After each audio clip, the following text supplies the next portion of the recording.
I keep fighting voices in my mind that say I'm not enough.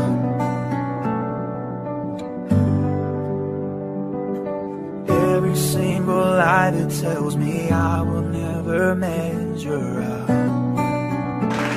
Hi guys! Welcome back to my Marley Biblical Tips channel. At ngayon po guys ay magpuproceed po tayo doon sa ating pang-pito sa mga dahilan kung bakit dapat tayong maging masaya kahit sa gitna ng pagsubok.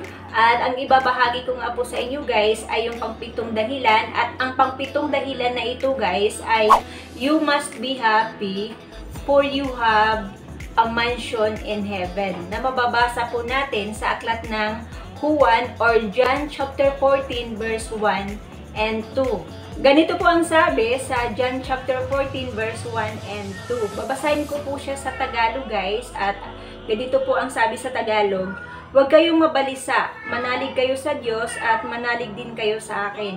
Sa bahay ng aking ama ay maraming silid. Kung hindi gayon, sinasabi ko na sana sa inyo at paruroon ako upang ipaghanda ko kayo ng matitirhan." So, sa English po kasi guys, ang nakalagay doon ay mansion. Ayan. Pag sinabi po kasi natin mansion, iniisip natin yung mansion, ibig sabihin po nun guys, maraming silid yun. At gaano pa kaya yung mansion sa langit? Gaano kaya karami ang silid na ipinaghahanda ng Panginoong Hesus doon? Kasi malinaw po yun guys, malinaw po yung sinabi dito sa talatang ito na paruroon siya. Ibig sabihin, mauuna ang Panginoong Hesus sa atin na pumunta doon sa langit para ipaghanda tayo ng silid doon, ipaghanda tayo ng matitirhan doon. So, gaano kaya karami at gaano kaganda kaya yung silid na inihahanda ng Panginoong Hesus? So, tinitiyak po sa atin ng Panginoong Hesus guys na sa kanyang pagbabalik at tayo ay kukunin niya sa pagbabalik niya, ay maisasama niya tayo doon sa silid na kung saan inihanda niya para sa atin. Yun ay kung sa pagbabalik ng Panginoong Hesus ay maratnan niya tayo na naglilingkod pa rin sa Kanya or sumusunod pa rin sa Kanya. E paano kung dumating yung panahon na bumalik na ang Panginoong Hesus dito sa mundo, tapos tayo po ay maratnan niya na namumuhay sa kasalanan, namumuhay sa karumihan, ay hindi niya tayo may sasama sa langit, di ba? So sayang yung sayang yung ipinaghahanda ng Panginoong Hesus na silid doon sa langit para sa atin. Kaya nga po guys, tiyakin po natin sa ating mga sarili na sa pagbabalik ng Panginoong Hesus dito sa mundo ay yung makakatiyak tayo or sigurado tayong makakasama tayo sa kanyang pagbabalik. So, makakasama tayo or isa tayo sa may isasama ng Panginoong Hesus doon sa langit at madadala niya tayo doon sa silid. Inihanda niya para sa atin, di ba? Kaya nga po guys, habang tayo po ay naghahanda sa pagbabalik ng Panginoong Hesus dito, habang tayo po ay naghahanda, ay kailangan po nating linisin yung ating maruming pamumuhay.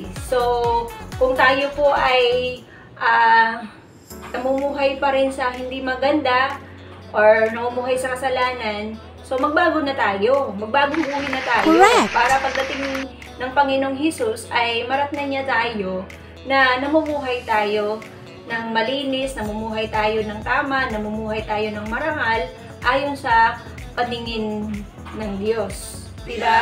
Kaya uulitin ko po guys, habang tayo po ay nag-aantay sa pagbabalik ng Panginoong Hesus dito sa mundo, ay habang nag-aantay po tayo, lilinisin po natin yung ating mga buhay. Pagagandahin po natin yung ating mga buhay para sigurado tayo or tiyak tayo na makakasama sa pagbabalik ng Panginoong Hesus. So, parang ganito po yun guys. Di po ba guys, ang mga kababaihan, kapag na ang kanilang mga asawa ay nasa ibang bansa, nagtatrabaho, alam ko po ito kasi na-experience ko rin po ito guys na may asawa na nasa abroad. Alam niyo po yung tipong ilang buwan na lang bago darating po yung mga asawa. Alam niyo yung mga ginagawa naming mga kababaihan, mga asawang babae, nagpapaganda kami para pagdating ng aming mga asawa ay maganda kami. So, ginagawa namin lahat ng pagpapaganda, pag ano ng buhok, anong tawag dito, yung nagpapa-ribbon ng buhok. Tapos, yung mga namin, ay kinukuskusan namin yung mga astringent para kuminta, para kuminis, yung aming mga balat sa mukha. So, ginagawa po namin lahat yan, guys, ng pagpapaganda para pagdating ng aming mga asawa ay maganda kami sa paningin ng aming mga asawa. So, ang ibig ko mo sabihin dito, pinupuin ko mo dito, ay ganyan tayo dapat habang tayo po ay nag-aantay sa pagbabalik ng Panginoong Hesus. Pagdating ng Panginoong Hesus ay marating niya tayo na maganda yung ating mga buhay, malinis yung ating mga buhay. Yan po yung aking ibig sabihin, or yan po yung aking pinupoint. Ginagamit ko lang po yung halimbawa o ilustrasyon, yung mga ginagawa ng mga kababaihan or yung mga asawang babae na pagpapaganda habang alam nila na malapit nang darating yung kanilang mga asawa. So, ganun din po ang buhay po natin, guys. Sa harapan ng Diyos, kailangan nating pagandahin yan, pakinisin, yun, maglilinis tayo ng ating mga karumihan, sa ating mga kasalanan, para pagdating ng Panginoong Hesus ay maratnan niya tayong malinis, maganda, at tiyak na makakasama niya tayo, isasama niya tayo doon sa langit at doon sa silid na kanya pong inihanda para sa atin. Yun po ay kung naniniwala po kayo na si Jesus ay babalik muli. Ang masaklap lang dito, guys, kung hindi po kayo naniniwala sa salita ng Diyos o sa salita ng Panginoong Hesus na sinasabi po niya mismo dito sa aking binasa sa John chapter 14 verse 1 and 2, kung hindi niyo po ito pinaniniwalaan, ay wala na po akong magagawa. Diba?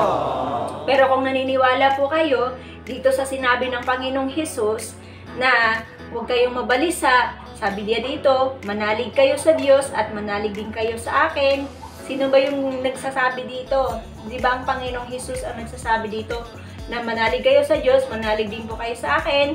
Sa bahay ng aking ama ay maraming silid, kung hindi gayon, sinasabi ko na sana sa inyo at paruroon ako upang ipaghanda ko kayo ng matitirhan. Diba? Napakaganda na pangako po niya ng Diyos. Kaya hindi tayo dapat mabalisa, hindi tayo dapat mag-alala, hindi tayo dapat na malungkot kung hanggang ngayon ay wala pa rin tayong mga sariling bahay, wala pa rin tayong mga magagandang bahay. Kung ginagawa mo na ang lahat na magagawa mo, ay hindi ka pa rin nagkakaroon ng sariling bahay at magandang bahay. So, hindi po natin yan dapat ikalungkot or ikabalisa dahil mayroon naman tayong maganda or pinakamagandang bahay, hindi lang bahay, mansyon pa doon sa langit na inihanda ng Diyos para sa atin. Pero kung may pagkakataon talaga tayo, binigyan tayo ng Diyos ng pagkakataon na magkaroon ng sariling bahay, magpaganda ng bahay, why not, diba? Bakit hindi? At least na-experience mo rin dito sa mundo ang magkaroon ka ng magandang bahay, ma-experience mo rin dito sa mundong ito ang magkaroon ka ng sariling bahay dahil ang hirap-hirap po naman talaga na wala kang sariling bahay, yung nangungupahan ka lang, yung tipong yung pang-upa mo na lang sana ng bahay ay sarili mo na sanang pera yon, may magagawa ka pa doon, may mabibili ka pa roon ng ibang mahalagang bagay, pero dahil ikaw ay nangungupahan nga ng bahay, di ba? Nangungupahan nga ng bahay, so yung kailangan mo talaga na mag-obliga na magbayad ng upa doon sa bahay na inuupahan nyo. Yes. So, ang ibig ko lang po sabihin dito, guys, kung binibigyan din lang naman tayo ng Diyos ng pagkakataon, di ba, na magkaroon ng magandang bahay o sariling bahay, why not, di ba? Magpasalamat tayo sa Panginoon kung tayo po ay binigyan ng Diyos ng ganang pagkakataon na yan. At kung hindi naman tayo binigyan talaga ng Diyos ng pagkakataon para magkaroon ng sariling bahay o magpaganda ng bahay, ay magpasalamat pa rin po tayo, maging masaya pa rin po tayo. Bakit? Dahil mayroon naman po siyang inihanda na pinakamagandang bahay, mansyon, doon sa langit, di ba? Para sa atin. Kung kayo po ay may mga bahay tapos hindi naman maganda, at least sariling bahay, hindi nga lang maganda, di ba? Pero magpasalamat na tayo at maging masaya na tayo kahit paano mayroon kang sariling bahay, di ba? Kahit maliit lang yan, kahit kubo-kubong bahay lang yan at sarili mo, kapahinga ka pa rin, makapag-isip ka pa rin ng maayos, ng mapayapa, dahil sarili mong bahay yan. Hindi man ganun kalaki or hindi man ganyan kaganda, at least may sariling bahay. Yan yung dapat mong ipagpasalamat at dapat kang maging masaya kasi mayroon kang sariling bahay kahit hindi maganda, di ba? At least sarili mo yan. At least nga sarili mo yan, hindi ka na nangungupahan, hindi ka na magbabayad. Ang hirap po yung nangungupahan eh. Ayan, katulad po namin, nangungupahan po kami. Pero hindi po ako tumitigil, nakakapanalangin sa Diyos na bigyan kami ng Panginoon, bigyan niya kami ng pagkakataon na magkaroon kami ng sariling bahay. Ayun, sariling bahay, hindi na mangungupahan at magandang bahay, di ba? So, yun po yung dapat nating gawin. Pero, yun na nga po guys, kung mayroon ka mang bahay na sarili ngayon, hindi man yan siya maganda at hindi man malaki, maging masaya ka na po dyan. Kahit pa paano ay hindi na kayo mangungupahan at magpasalamat ka, magsaya ka dahil merong inihanda ang Diyos na napakagandang mansyon doon sa langit. So, panghawakan po natin yan guys at manatili tayo sa Diyos, manatili tayo sa Panginoon para pagdating ng Panginoong Hesus, sa pagbabalik ng Panginoong Hesus, ay kahit man maliit at hindi maganda, so maging magpapasalamat na tayo sa Diyos. Dahil yung pangpito na yun na dahilan kung bakit dapat tayo maging masaya, you must be happy for you have a mansion in heaven. Na mababasa po natin sa aklat po ng John chapter 14 verse 1 and 2.